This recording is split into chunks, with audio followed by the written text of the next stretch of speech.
What's going on, you bunch of heathens? We're back with another oversimplified video. This one on the Civil War, because I know vague things about the Civil War, but I don't actually know a whole lot about it.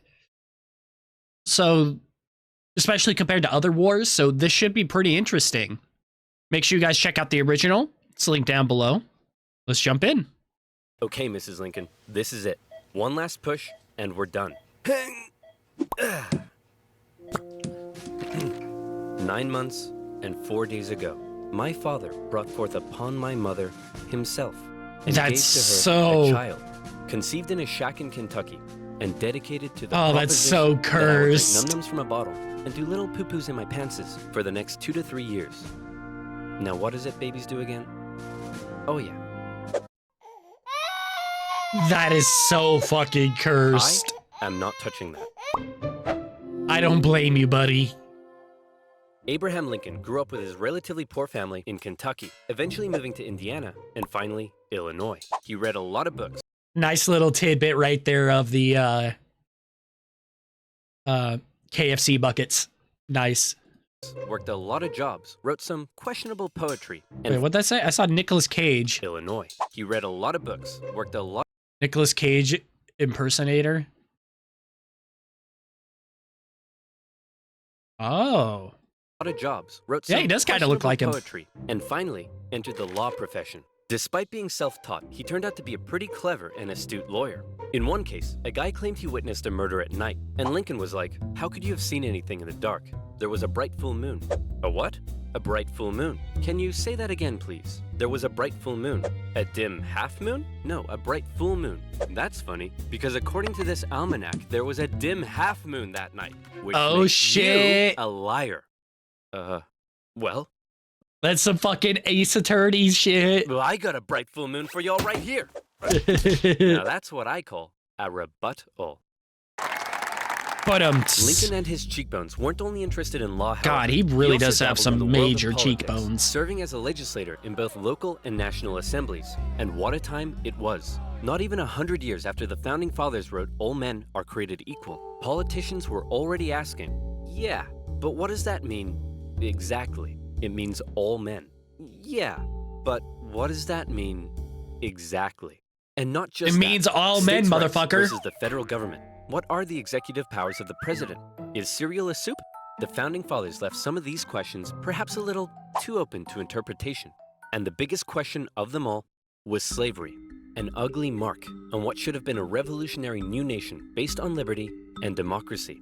Thomas Jefferson had written a condemnation of slavery in the Declaration of Independence, but out of fear of losing Southern states' support, it was removed. Hey guys, do you think leaving this a little vague will create any unforeseen problems in the future? Yeah, and he also owned slaves, and I think he had a child with a slave, but like never acknowledged the child. Cannonball! And those unforeseen problems were now beginning to rear their ugly heads. Of course they As are. the nation developed, the North and the South developed along two very different lines, and two very different cultural identities emerged. Northern cities began rapidly industrializing, while the southern climate allowed for large plantations of labor-intensive crops. As a result, one half of the country didn't rely on slaves, while the other half had become economically dependent on them. In 1793, Eli Whitney's cotton gin caused the slave trade in the South to explode, while in the North, a growing abolitionist movement was taking root. A general mistrust began to develop between the North and the South, as Northerners felt the South.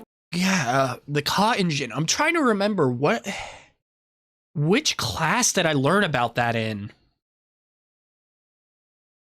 Trying to remember, was it in Texas history? Or was that just in regular history? I cannot remember for the life of me. Were hell-bent on expanding slavery, and fear spread throughout the South that the North wanted to take their slaves away. In Take their 1819, there were slaves! 11 free states and 11 slave states. A perfect balance. A happy medium. A harmonious relationship. Hey guys, Until... nice to meet you. I'm Missouri, and I would like to become the 23rd state. Hey There it buddy, is. welcome to the nation. We'll be happy to accept you as a free state. Oh no, you don't. You're trying to get one over on us. Missouri's gonna be a slave state. Okay, listen, why don't we just ask Missouri what it wants to be, and we slave state. Well, Damn, that then, was quick. Allow me to introduce to you the newest, freshest state on the scene, Maine. Hey, you can't do that, and you can't have any more slave states above this line. What?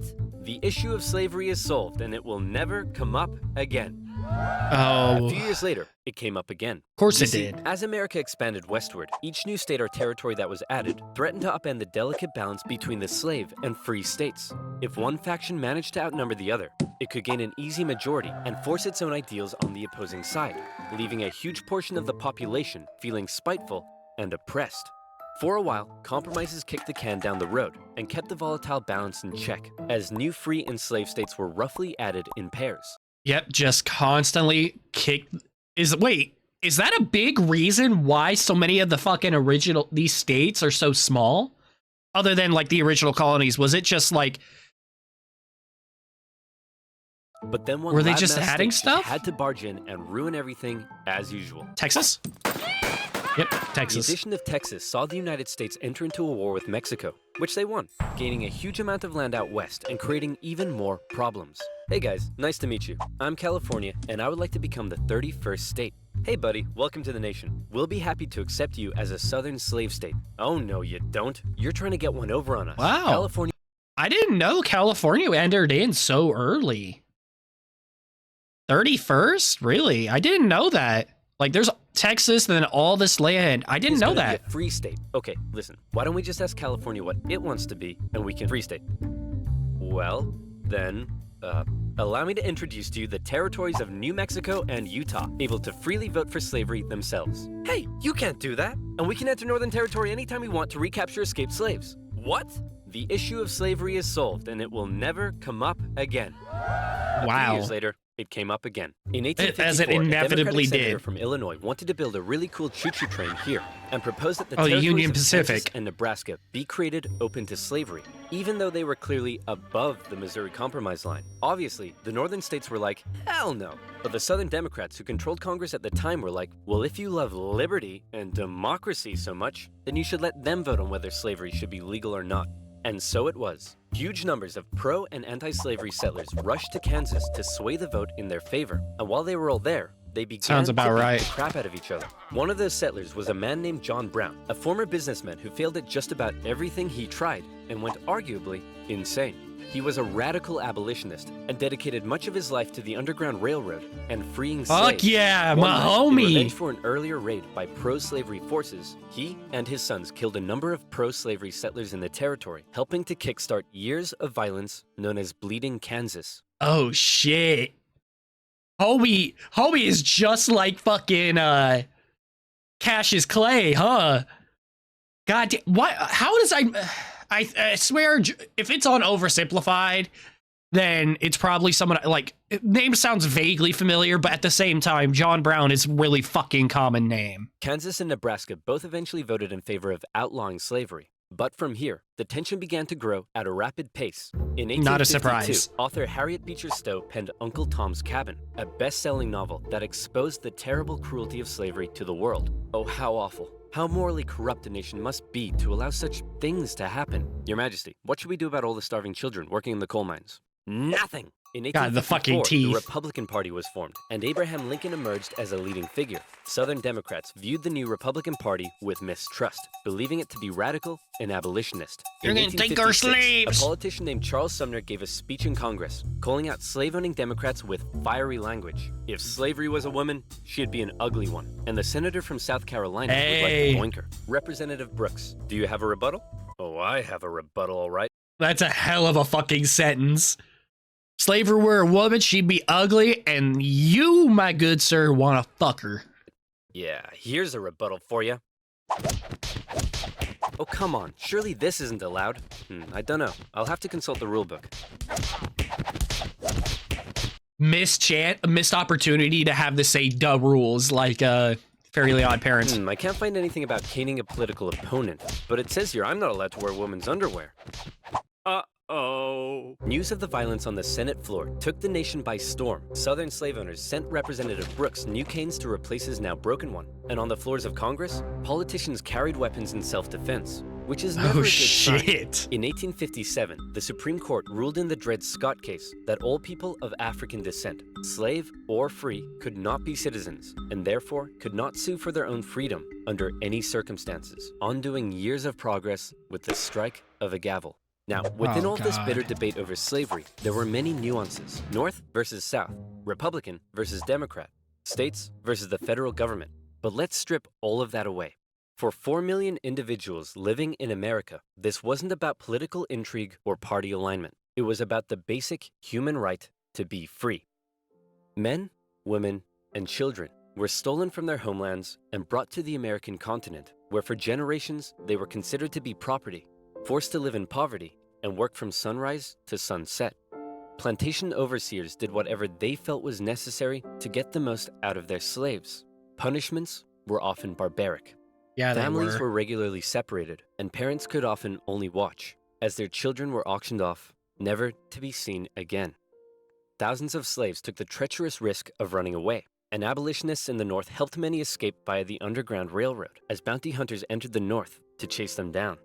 Leading figures within the abolitionist movement included many significant free black men and women. God, but it's important two to note badasses. that for many of the anti-slavery white individuals in the North, opposition to slavery was often an economic issue, not a moral one, as many worried large plantations would take their lands and livelihoods away.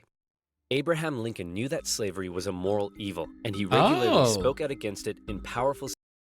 I didn't think about that. So they were worried that they would lose their jobs. So that's what, there wasn't anything moral about it for them. It was just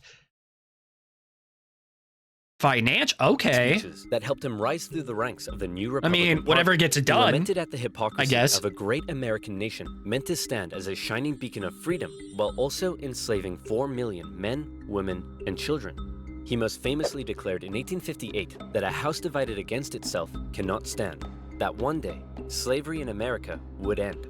However, even Lincoln was God, cautious and that's in his such a opposition. crazy He didn't want line. to outlaw it entirely, but simply prevent its expansion, so that given enough time, he believed it would naturally die out. Thankfully, history would force his hand. In October 1859, one abolitionist decided he'd try to single-handedly take down slavery by force. Who would be crazy enough Cassius to Clay. even attempt such a thing? It's our good friend, John Brown. He Oh. planned to seize arms from an army.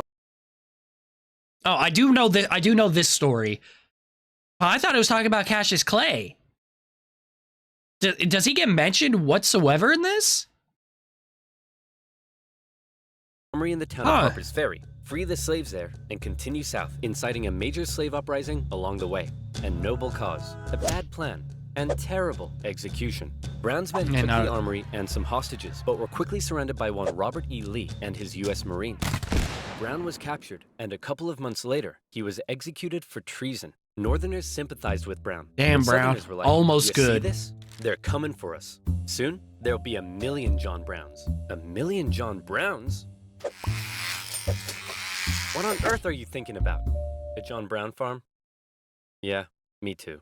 To make matters worse, new northern free states meant now the southern states really were outnumbered, and they were beginning to feel bitterly spiteful and oppressed. Further fear began to spread in the South when news broke that a relatively unknown figure had just secured the Republican Party nomination for You're gonna president. take our Abraham slaves. Lincoln, mostly well-liked among anti-slavery Northerners, had made some of the most powerfully worded speeches against slavery of any politician at the time. And now, there was a chance that he and his cheekbones could become president. For the South, that would be too much. In the 1860 election, Lincoln's name didn't even appear on the ballot in 10 southern states. But much to their horror, when the final results came. Oh, was he written in? God, I remember having to fucking learn about a bunch of the other parties back then. That was kind of that was really annoying to have to learn about, like, all the intricacies of them. Lincoln had won by an electoral college landslide. Lincoln himself tried to calm their fear. How many times do Although, actually, yeah, that's cool and all. I'm actually just kind of surprised that, because technically, I think whoever it is could technically vote against whatever the population says, I think. Technically, I'm not positive on that. Or at least back, I don't know. But who would stop them? Who would tell them if, or whatever, if they didn't? So it's still kind of a surprise. I have to tell you, I'm not gonna take away your slaves. Yeah, right, Honest Abe. We've had enough of you Northerners. We're gonna go form our own country. You can't do that. Why not? Well, if you had won the election, would it be okay for us to leave? Of course not. Well, why not? Because that's not how victim mentality works. Many states felt that when they joined the Union, they always withheld the right to leave it whenever they pleased. Many people living in 19th century America often felt more loyalty to their state than to the nation. And now, of course, because we're just a bunch of fucking small nations in a fucking trench coat. South feeling like it had lost its voice in the federal government, they were out of here. South Carolina was the first to go, and over a period of 6 months, one by one, 11 slave states officially seceded from the Union, with just 4 contested border states opting to remain. The seceding states issued a number of official documents justifying their secession. South Carolina proclaimed that it was northern states' hostility to slavery that rendered the federal government illegitimate. Mississippi declared that their position was thoroughly identified with the institution of slavery. And in a speech, the Confederate vice president stated that the new Confederate government rested upon what he called the great truth of racial inequality. Revered American generals, such as Robert E. Lee, opted to side with their states over the Union. And with all the chaos, one New York lawyer wrote that rather than a bold eagle, America's national bird should be a debilitated chicken. And hey, I kind of like that. One man, watching the crisis unfold, knew it would be his job to Not the worst. Lincoln was just about to hop on a train and become the president of the United States of America. Hey man, you're hella ugly. Grow a beard or something to hide that face. That's mean. Good idea. Still ugly.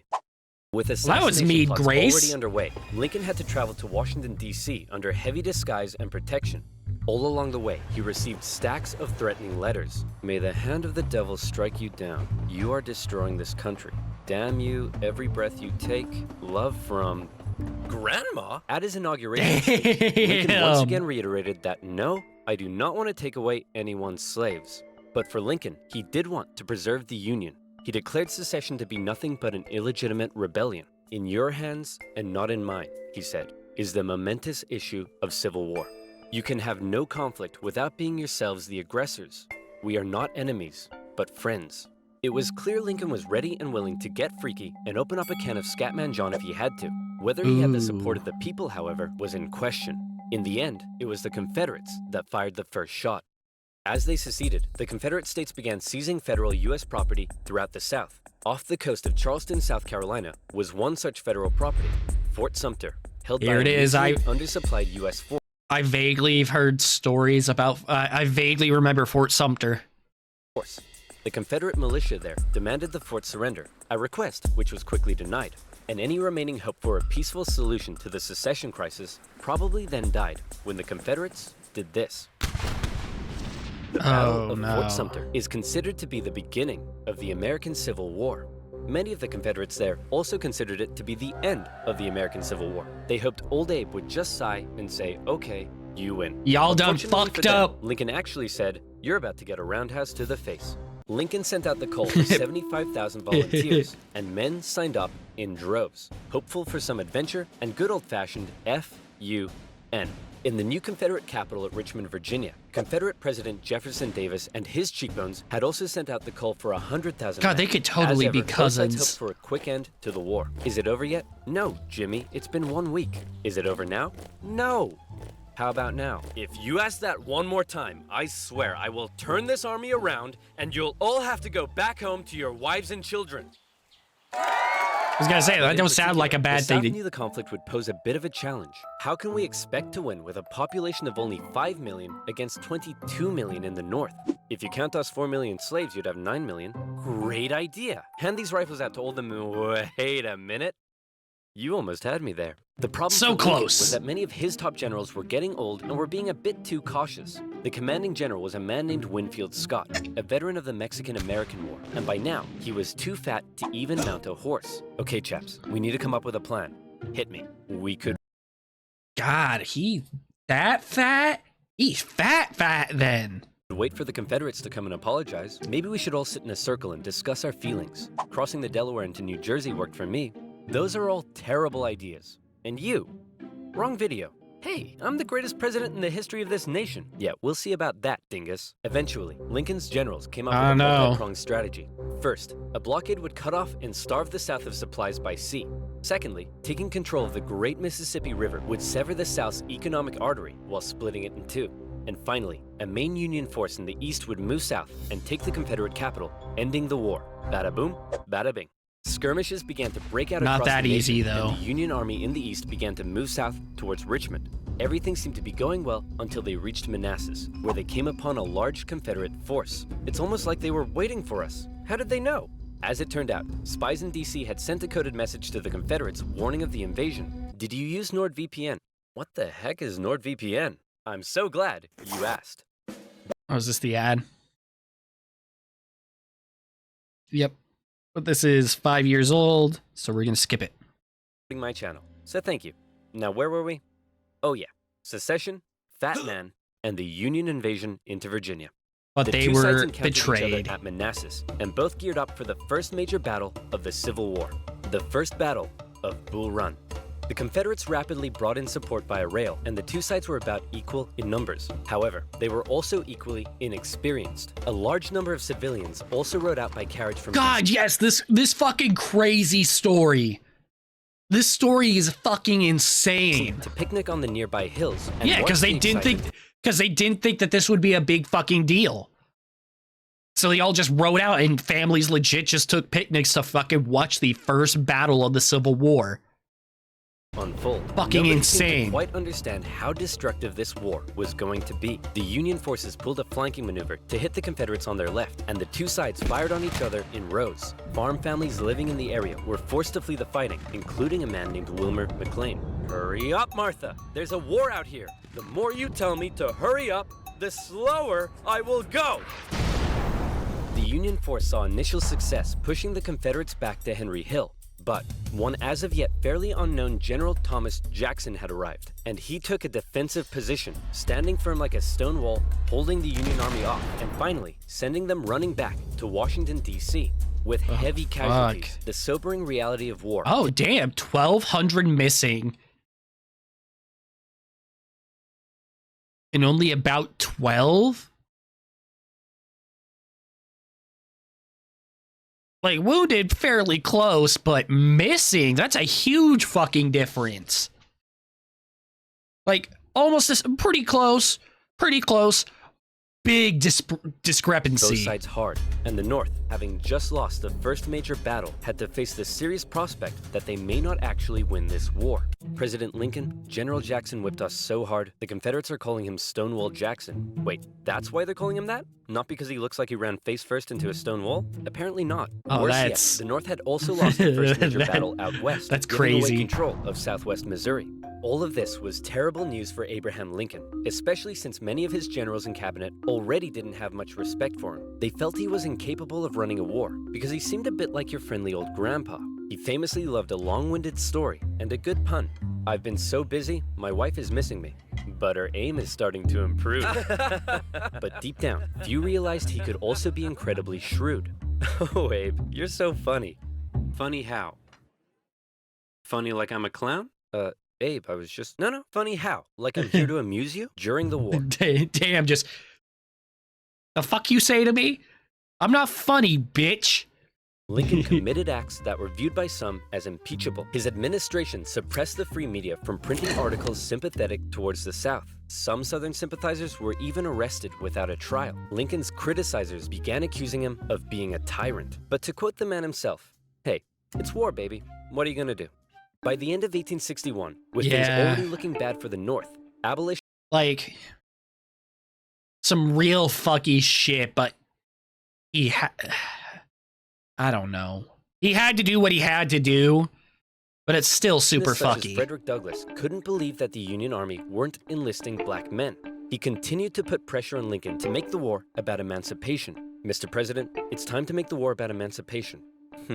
I don't want to ruffle any feathers. The feathers are already I was gonna say, the fuck you mean? Lincoln, hanging on to hope for a quick end to the conflict, continued to Yeah, the fuck do you mean feathers aren't ruffled, bitch? We're in the middle of a fucking war. Feathers are already ruffled. So no, Fight bitch. only for the preservation of the Union. It was decided, however, that escaped slaves from the Confederacy could be held as enemy contraband, and many of these men were put to work bolstering the Union's infrastructure and supply lines. Hoping to get things moving, Lincoln made young General George McClellan the new commanding general, and they're held as contraband and we're gonna put them to work for us. Like, that doesn't sound super hypocritical. McClellan began to train up his men. He thought a lot of himself, however, and believed he was going to be the nation's great savior. And like many others, he didn't approve of the president's handling of the war. On one occasion, Lincoln went to McClellan's house to meet with him, but McClellan was late returning home. He kept the president waiting, and when he finally got there, that's he a just ballsy straight move. Up went to bed. Now that's what I call disrespectful. That is McClellan hella talked the disrespectful. talk, but could he walk the walk? No. Like Lincoln's other generals, McClellan was maddeningly cautious. Hey man, could you move south and attack the enemy? What? Are you crazy? What if they have a big scary army down there? They probably do. What? Oh my gosh! McClellan worried that he did not have the numbers he needed to fight effectively. What if they have like 10,000 men? Okay, no problem. We'll get you 20,000 men. Well, what if they have 30,000 men? I'll need 40. Okay, you can have 40. Well, what if they have 50? I'll need 60. Lincoln tried, but it was all in vain. McClellan would not make a move for the rest of the year. The North's one saving grace for now was Where's a general Grant? out west fighting in Kentucky and Tennessee. Yeah, there he General is. Ulysses S. Grant. Cool, There's my collected, homie. methodical, and a big fan of whiskey. His chief of staff took it upon himself to keep Grant sober. One officer said that Grant habitually wore an expression as though he were determined to drive his head through a brick wall and was about to do it. And that determination led him to score a number of key victories. That's such a cool way to he always looks like he's fucking done. I'm gonna fucking I want to drive my head through a brick wall, and I'm going to. It's such a mood. When others around him were failing. At the Battle of Fort Donelson, Grant was like, why does Stonewall Jackson get a cool nickname and I don't? I want a cool nickname. Sir, the Confederates say they're ready to surrender and want to know your terms. No terms, just unconditional surrender. Hey, unconditional surrender Grant. That's a pretty cool nickname, right? No. Guys, right? Later in April 1862, the Confederates launched a sudden attack on Grant's army at Shiloh, but the determined, unconditional surrender Grant threw his lines at the rebels and sent them running. The battle resulted in the heaviest casualties in U.S. history so far, and despite his victory, Grant found himself under fire. I think, isn't...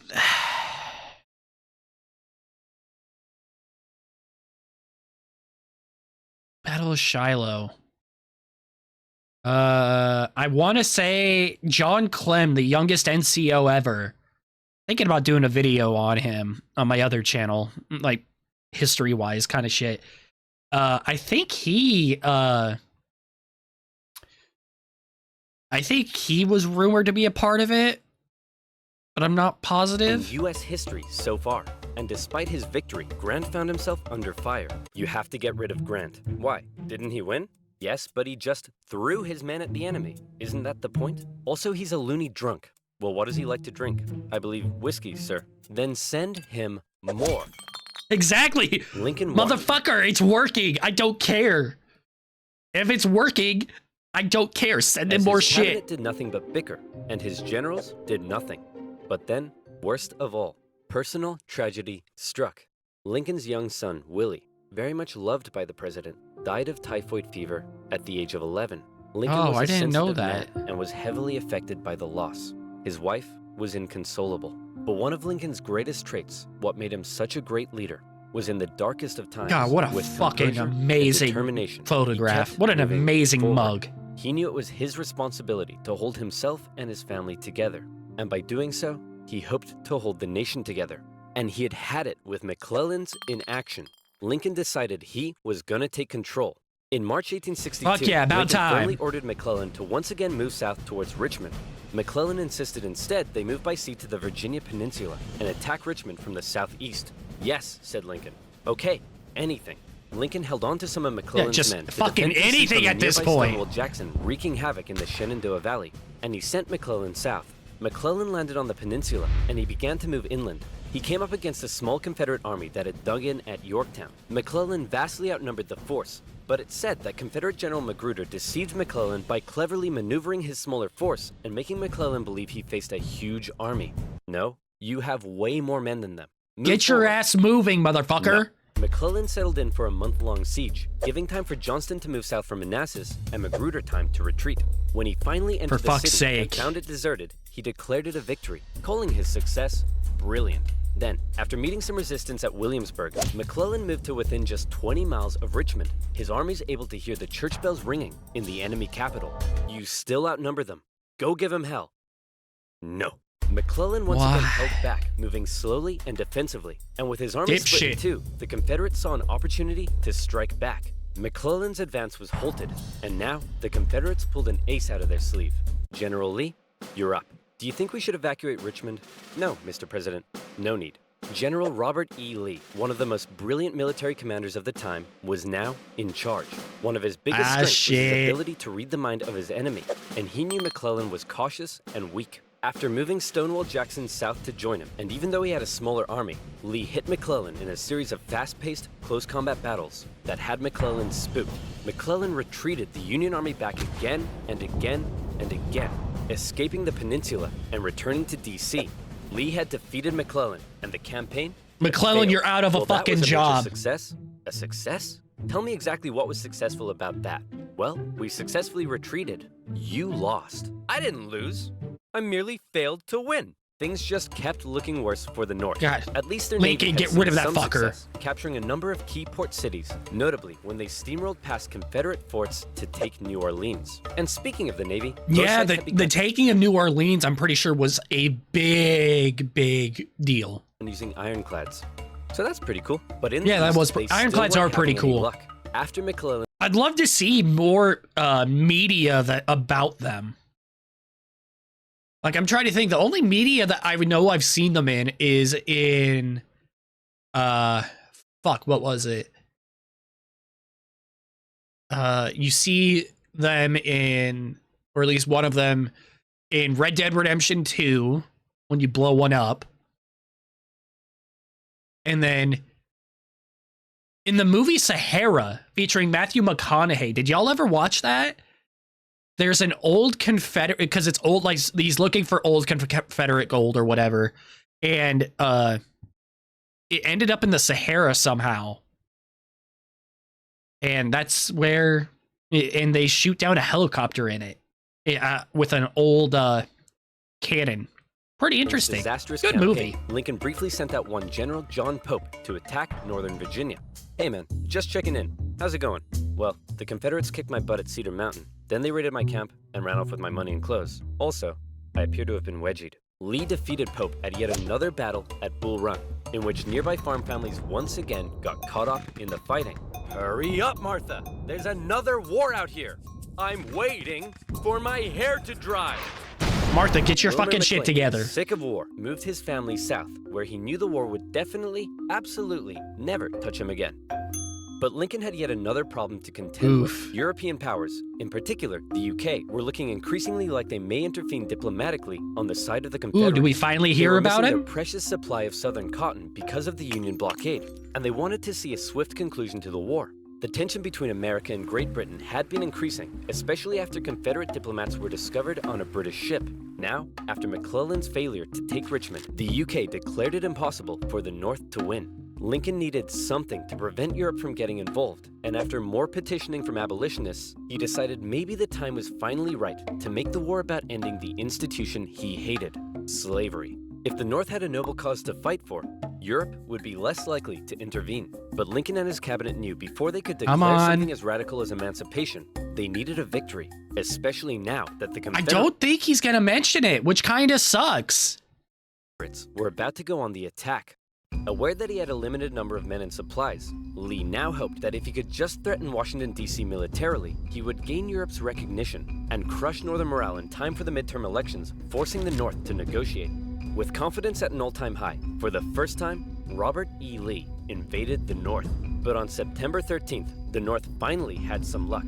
Oh boy, it's my lucky day. A cigar in a field. Hey, what's this wrapped around it? Oh my gosh! That's right. The North had discovered General Lee's battle plans wrapped around some cigars. And in them, they saw that Lee had split up his forces. Who the fuck just does that? DC, and That's fucking hella lucky. Battle of Antietam, a crucial battle that would decide the course of the war. It saw the most vicious fighting to date, and still remains the single bloodiest day in American history. Oh, But shit. For once, the North came out victorious, and Lee was forced to retreat. He's on the run. Chase him down and finish him off. No. I You hate know what, him. old buddy, old pal? You're fired. The North had Thank won you. a crucial victory. Lincoln breathed a huge sigh of relief, and with that win, he was prepared to take a huge step. On September 22nd, the Emancipation Proclamation was issued. In January, all slaves held in the Confederate States would be, as far as the U.S. government was concerned, officially free. Throughout the North, free black men and women rejoiced, knowing that if the North were to win, their brothers and sisters would no longer be held in bondage. The proclamation also had the intended effect on Europe, who were not willing to oppose a pledge to end slavery. An outraged Confederacy knew that Lincoln had given the war a new meaning. You're give my boy Cassius some fucking respect. I get it's oversimplified, but damn. Love that man. It was no longer just about the preservation of the Union. Now, it was about creating a new Union, washed clean of its original sin. A Union without slavery. God, definitely checking out the next one in the next couple days, so keep an eye out for it. A lot of this is vaguely familiar, not as familiar, but still really good. Can't wait for the next part. Make sure you guys like, comment, subscribe, all that shit. And until next time, you guys take care of yourselves. See ya.